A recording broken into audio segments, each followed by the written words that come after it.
आदेश आदेश में एकतानाथ गुरु योगी तुलसीनाथ जी बापू श्री शनिदेव मंदिर भवनाथ तलेटी गिरनार जूनागढ़ गुजरात। अष्टावक्र जी की गीता जी में कल हमने देखा था विस्मय है द्वार प्रभु का, कि अष्टावक्र एवं जनक जी के आश्चर्य बोध के संदर्भ में कल के वीडियो में हमने बात की थी कि ये आश्चर्य क्या होता है। तो आश्चर्य ये होता है कि जो हमने अतीत में कभी देखा ही नहीं, कभी सोचा ही नहीं, होने की कोई संभावना भी न हो मन में कि ऐसा हो भी सकता है, अगर वो हमारे सामने आ जाए तो जो निकलता है आहा आश्चर्य उद्गार, वो होता है विस्मय आश्चर्य। कि हमारी धारणाएं है कि धनुष बाण लेके राम जी ही है, गले में नाग जो पहना है, वाघ चर्म जो पहना है वो शिव जी ही है, हाथ में जिनके डमरू है वो शिव जी ही है, शेष शैया पे सोए हुए विष्णु भगवान ही है। ये हमारी जो धारणा है, हमारी मान्यता है। तो प्रभु जब हमारे सामने आ जाए तो अगर हाथ में धनुष बाण न हो और परमात्मा की झलक दिखे, पता भी चले कि ये श्री राम ही है, तो आश्चर्य होगा कि ये तो बिल्कुल कल्पना के परे है। कल्पना तो हमारी यही थी कि ऐसे होते श्री राम जी, ये तो वैसे नहीं है। तो जो हमारी कल्पना से भी परे हो जाए उसे आश्चर्य कहते हैं, आश्चर्य उद्गार तब निकल जाता है। तो जो भी हमारी धारणाएं हैं, मान्यताएं है, हमारे देख लो हमारे स्वयं के बारे में है। जब कभी अच्छा जीवन जीते जीते, पवित्र जीवन जीते जीते, ईश्वरमय जीवन जीते जीते अगर परमात्मा की झलक उतर जाए तो हमारे लिए ये मानने की बात न होगी। हम कहेंगे कि हमें कैसे परमात्मा की झलक मिल सकती है,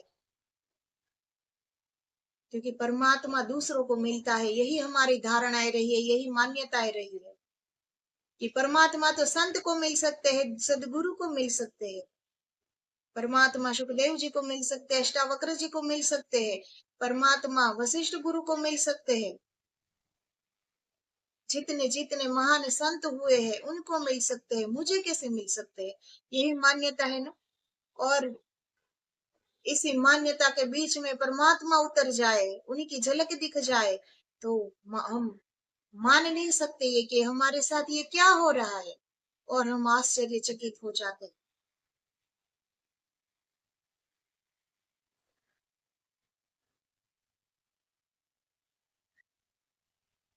तो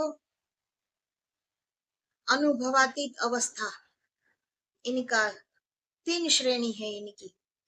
तो पहला अनुभव तो यह होता है कि जैसे एक छाती में छुरी चुभ गई, तुमने कभी सोचा ही नहीं था कि तुम्हें हो सकता है। अभी हमारी कल्पना में भी नहीं था, हमने सपने में भी नहीं सोचा था कि परमात्मा की झलक उतरेगी, परमात्मा उतरेगा और ये मैं देख पाऊंगा। ये कभी हमने सपने में भी नहीं सोचा। और ये हो जाए तो ऐसा लगेगा कि जैसे एक क्षण के ऐसा लगेगा जैसे छाती में छुरी चुभ गई।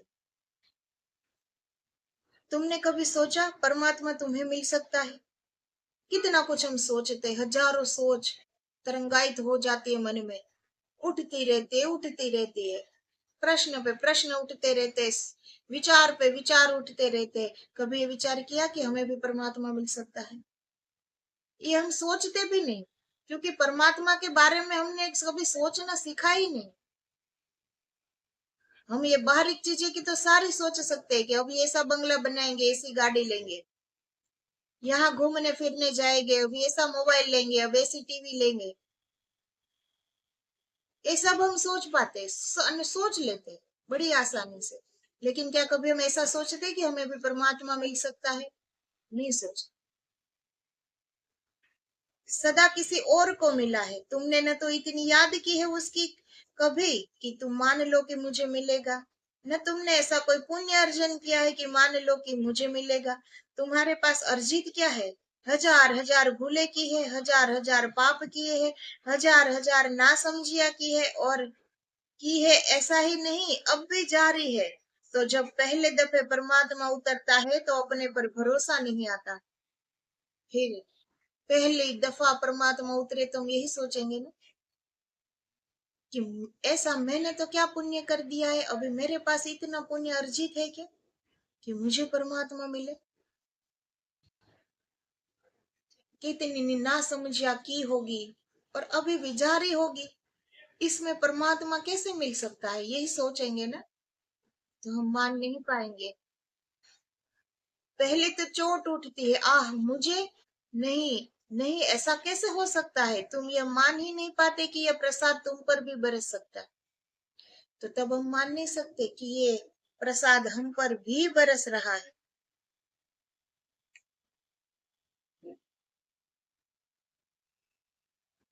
ईश्वर का जो प्रसाद है, ईश्वर की जो कृपा है अनवरत बरस रही है, वो कभी बंद हुई ही नहीं।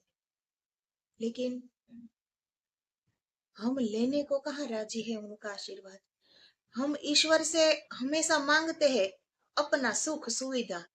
कभी उनको मांगा है कि परमात्मा चाहिए?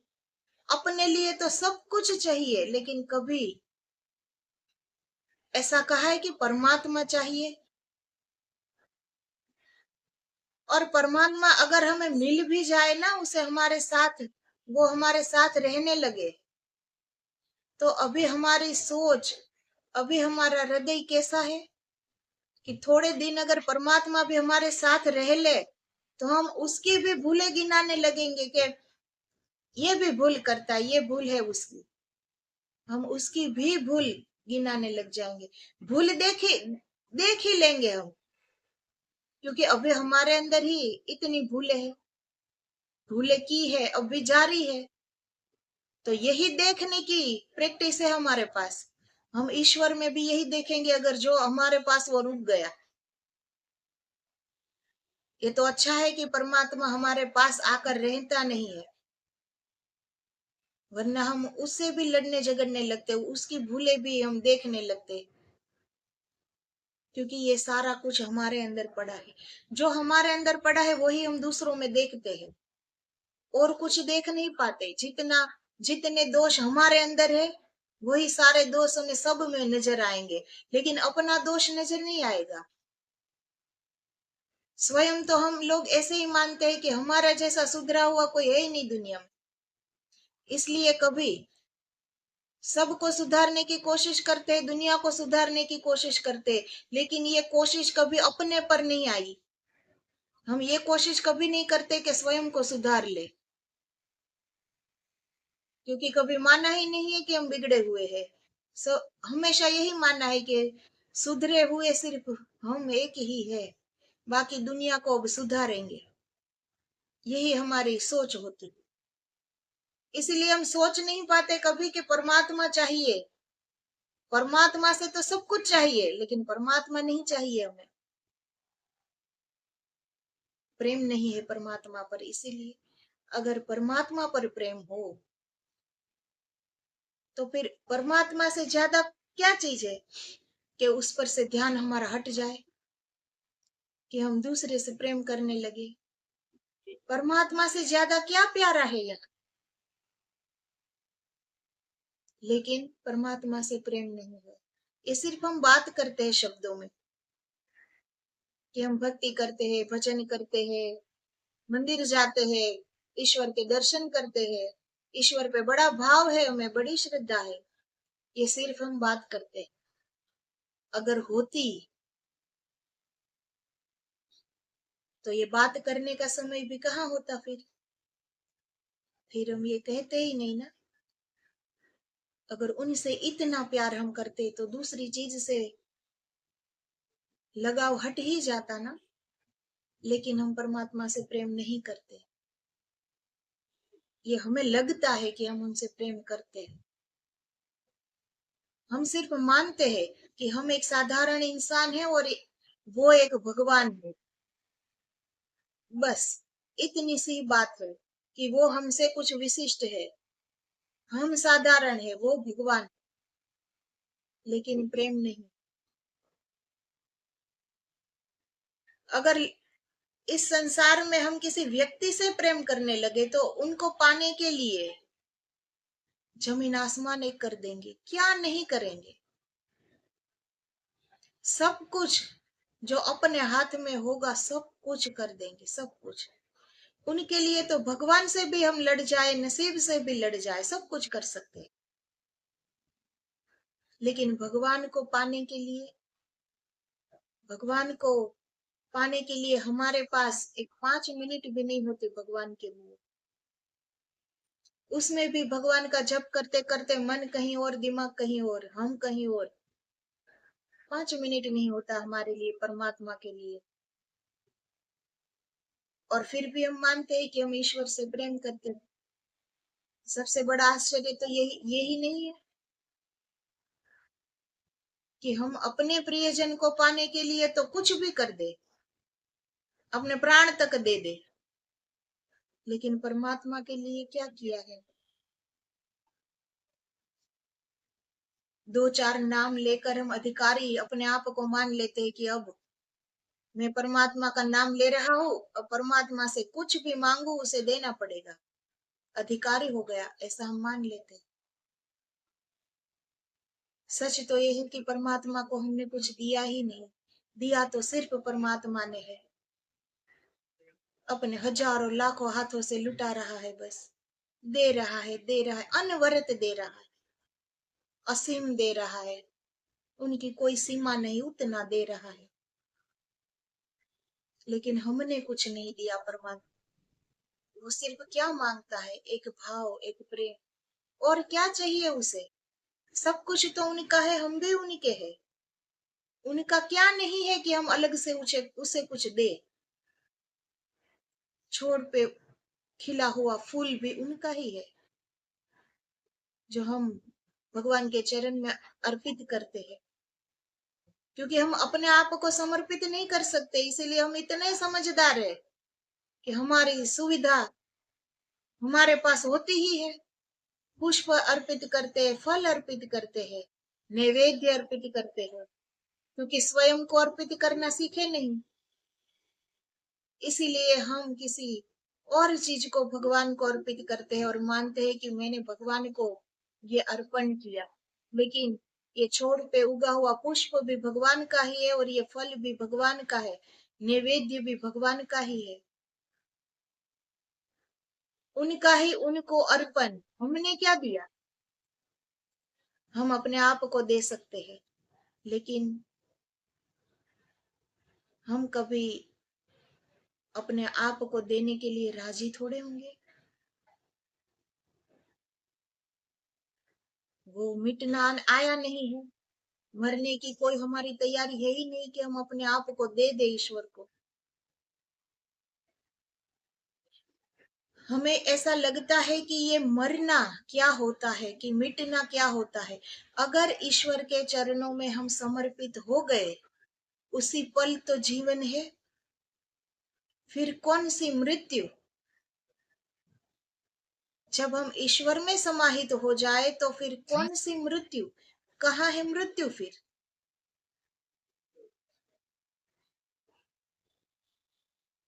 लेकिन हम अपना अस्तित्व खोना जानते नहीं। हमारा अस्तित्व एक बूंद सा, और वो पूरे सागर सा। लेकिन हम फिर भी अपना अस्तित्व छोड़ने को राजी नहीं। और जो राजी हो जाता है वो बूंद बूंद मिट कर समुद्र बन जाता है, वो ईश्वर का रूप बन जाता है, उनमें ही समाहित हो जाता है। अब उनका अपना कोई अलग अस्तित्व नहीं। अपना अस्तित्व खोकर भी वो विराटता में समाहित हो जाता है, और स्वयं विराट का पर्याय बन जाता है।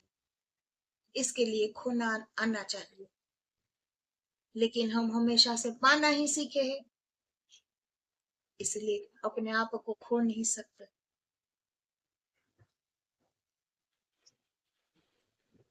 तो ईश्वर की कृपा अनवरत बरस रही है,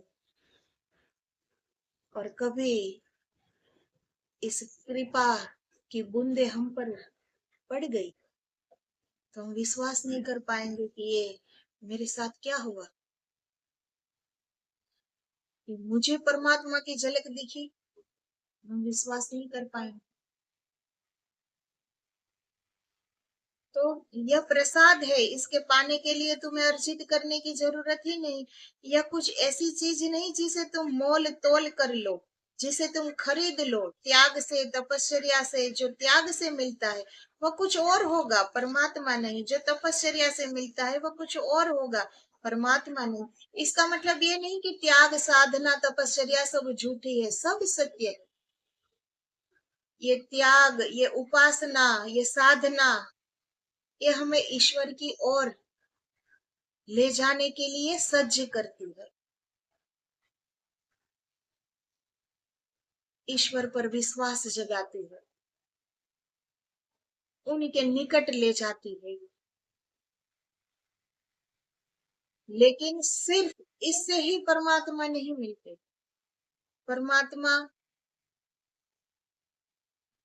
एक म्यान में दो तलवार नहीं रह सकती, या तो हमारा मैंपन रहेगा या परमात्मा रहेगा, दोनों में से एक रहेगा, दोनों नहीं रह सकते।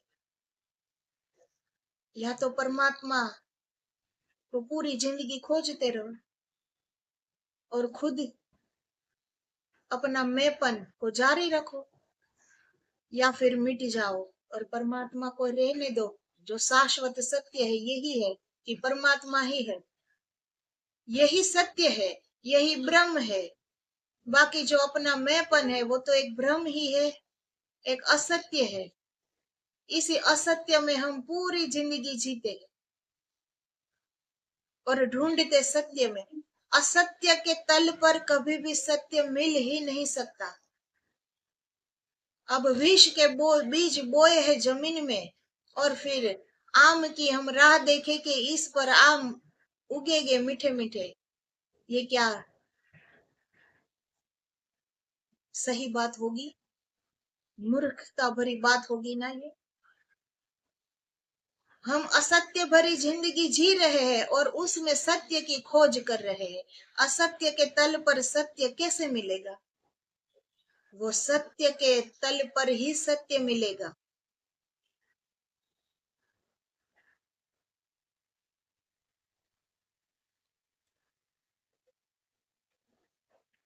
तपस्या, साधना, ये हमें ईश्वर की ओर निकट ले जाने के लिए होती है। तपस्या किसी को दिखाने के लिए नहीं होती है कि देखो मैंने कितना त्याग किया, देखो मैं कितना सह रहा हूं ईश्वर के लिए। तो ईश्वर नहीं कह रहा है कि मेरे लिए कुछ सहो। उन्होंने तो ये जिंदगी दी है जीने के लिए, आनंद से जियो, बस किसी को दुख न पहुंचाओ, विवेक से जियो, आनंद से जियो। आनंद के रास्ते ही परमात्मा मिलेगा। परमात्मा कभी दुख के रास्ते नहीं मिलेगा, क्योंकि वो दुख उनके पास है नहीं। और दुख का कोई भी रास्ता परमात्मा तक जाता नहीं, क्योंकि वो आनंद है। वो आनंद के रास्ते से जाकर ही मिलेगा। अब हम ये कहे कि कड़वा नीम खाए और गुलाब जामुन का स्वाद आए, तो ये हो नहीं सकता कभी। ये मीठा ही खाना पड़ेगा, तब भी हम एग्जाम्पल भी तब भी दे सकते हैं कि हाँ ये गुलाब जामुन जितना ही मीठा था। अब हम कड़वे नीम के पत्ते खाते खाते ये नहीं कह सकते कि ये भी रसगुल्ले जितना ही मीठा है, ये हम नहीं कह सकते। तो कभी भी दुख के रास्ते से परमात्मा नहीं मिल सकता, वो आनंद के रास्ते से ही मिलेगा। लेकिन जो ये दुख हम अपने शरीर को देते हैं, तो शरीर उसे तो मिट ही जाना है। क्या ये शरीर परमात्मा तक पहुंचेगा? उसे तो तय है, अपना समय आएगा शरीर मिट जाएगा। फिर शरीर के पीछे क्यों पड़े? लेकिन सब कुछ हमारे लिए ये शरीर ही है, इसीलिए हमने परमात्मा को पाने का रास्ता भी इस शरीर को ही चुना। इस शरीर को भूखा रखो, नंगे पैर चलो, शूल बिछा दो, कांटे बिछा दो, उन पर सो, अग्नि जला दो चारों ओर, बीच में बैठ जाओ। क्योंकि शरीर से ऊपर हमारी सोच कभी गई ही नहीं। इसीलिए परमात्मा भी हम शरीर से पाने की कोशिश करते, कि शरीर को इतना तड़पाओ, शरीर को इतना जलाओ कि परमात्मा मिल जाए। अब ये कोई रास्ता हुआ? जब परमात्मा सहजता से मिल सकता है तो फिर इतना दुर्गम रास्ता स्वयं क्यों बनाना।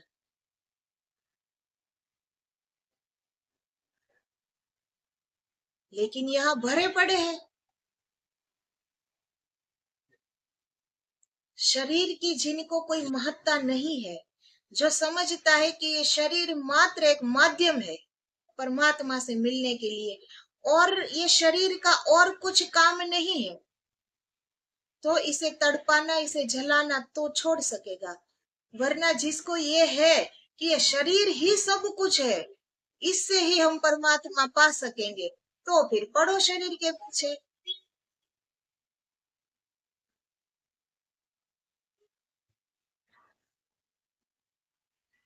तो जो साधना होती है, जो उपासना होती है,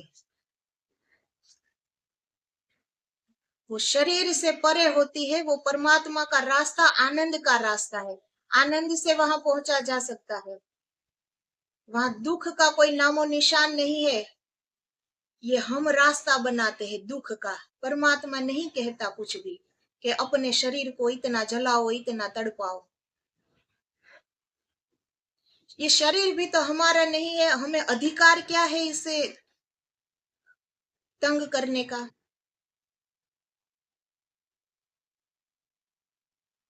तो शरीर के रास्ते कभी परमात्मा नहीं मिल सकते, ये तो तय बात है। क्योंकि शरीर का तो एक समय है, समय आएगा, शरीर मिट जाएगा, उनका नाश हो जाएगा। असीम को मिलने के लिए एक नाशवंत चीज कभी काम नहीं आती, ये तय बात है। परमात्मा असीम है, शरीर नाशवंत है। नाशवंत से असीम का रिश्ता ना कभी था, ना कभी है, ना कभी होगा। तो फिर शरीर के पीछे क्यों पड़े कि भूखा रखो, जलाओ, तड़पाओ। जो करना है, कितना सहज मार्ग है, कितना सरल मार्ग है। अष्टावक्र जी ने कहा कि अपना मैंपन गिरा दो, बीच में से हट जाओ, जो शेष बचता है वो ही है परमात्मा। इतना सरल है, इतना सुगम है, इतना सहज है, इतना दुर्गम क्यों बनाते हैं हम लोग। वो कहाँ हमसे मिलो दूर बैठा है परमात्मा कि उन्हें पाने के लिए इतना कुछ करना पड़े। हमारे ही अंदर तो बैठा है वो। लेकिन जिस रास्ते से जाना चाहिए वहां हम कभी पैर रखते ही नहीं। वहां भी हम ये सोचते हैं कि देखो मुझे सब देखे, कि देखो मेरा त्याग, देखो मेरी तपश्चर्या। तो ये परमात्मा के लिए ये तपश्चर्या हो रही है कि लोगों को दिखाने के लिए हो रही है। पहले इस भेद को तो समझना चाहिए कि हम तपश्चर्या किसके लिए कर रहे हैं। परमात्मा के लिए कि लोग हमें देखे इसलिए।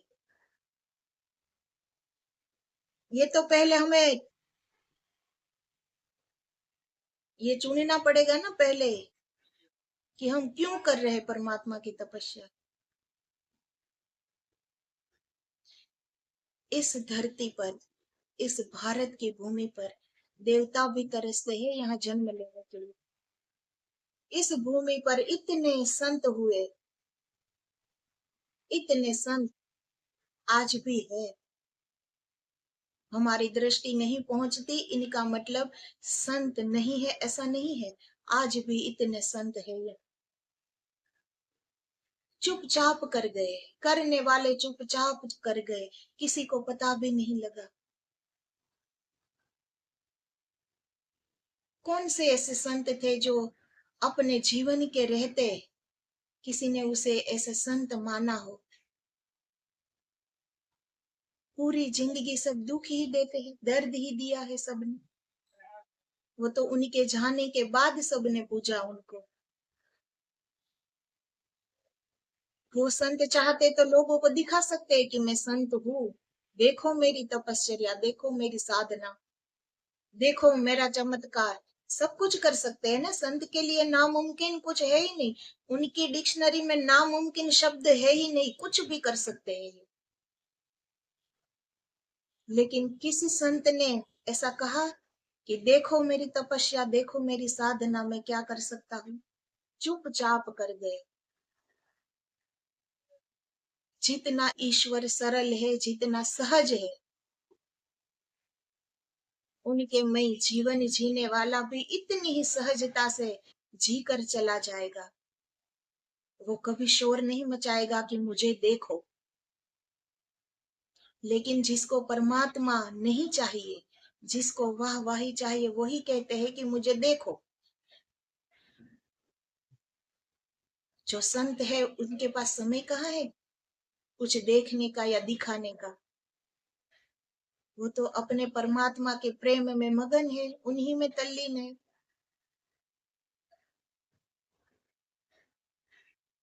मीराबाई, जनाबाई, सकुबाई,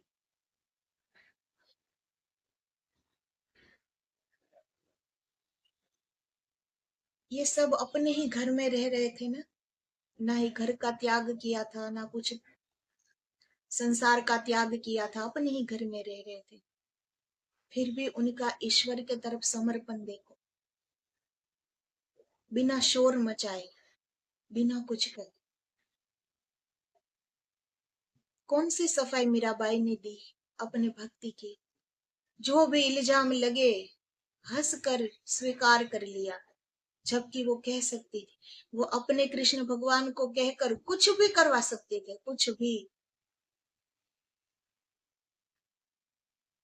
लेकिन चुपचाप स्वीकार कर लिया। जिसको परमात्मा सच में चाहिए, उनके अंदर स्वीकार भाव आ ही जाता है।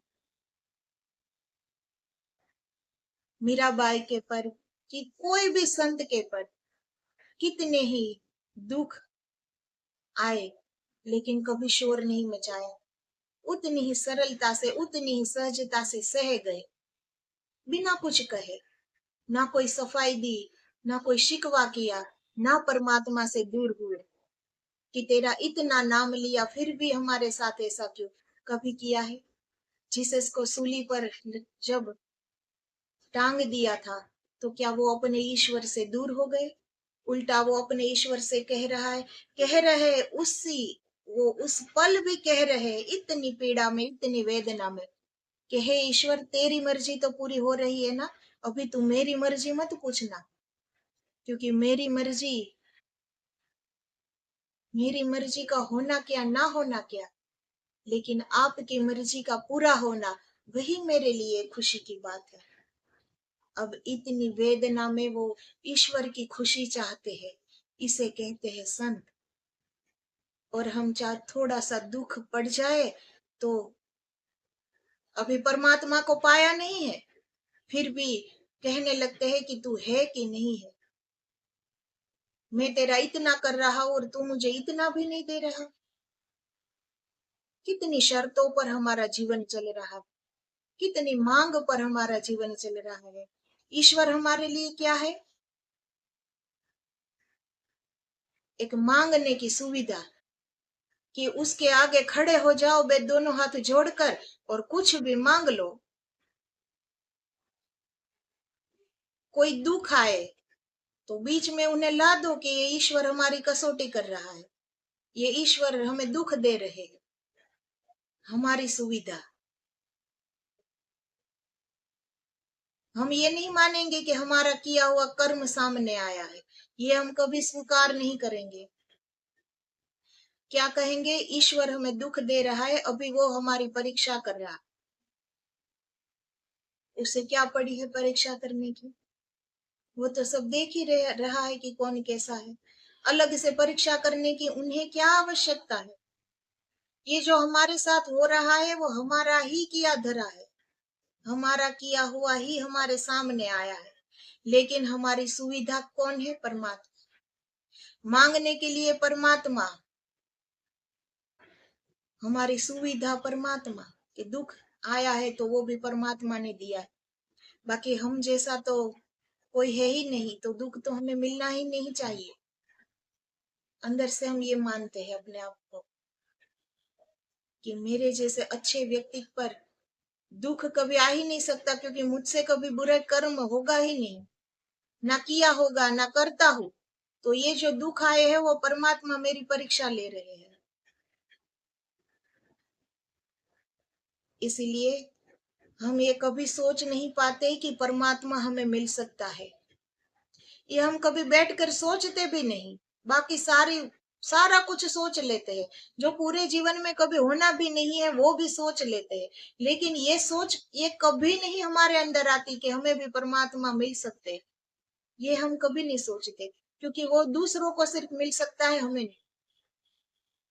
क्योंकि दूसरे महान है, हम साधारण है। इतनी हमारी सोच रहती। इसलिए परमात्मा किसी को नहीं चाहिए, परमात्मा से सब कुछ चाहिए हमें। इसलिए वो दिख नहीं रहा, इसलिए मिल नहीं रहा। ये सौदेबाजी बंद कर दे, ये स्वार्थ बंद कर दे, ये शर्त बंद कर दे, तो दिख जाएगा, उनकी झलक भी दिख जाएगी। कभी ये सोचो तो सही कि परमात्मा चाहिए, प्रेम के लिए चाहिए, मांगने के लिए नहीं, कोई सहूलियत के लिए नहीं, सुविधा के लिए नहीं। परमात्मा को सुविधा मत बनाओ, परमात्मा को सहूलियत मत बनाओ। कम से कम परमात्मा को परमात्मा तो रहने दो।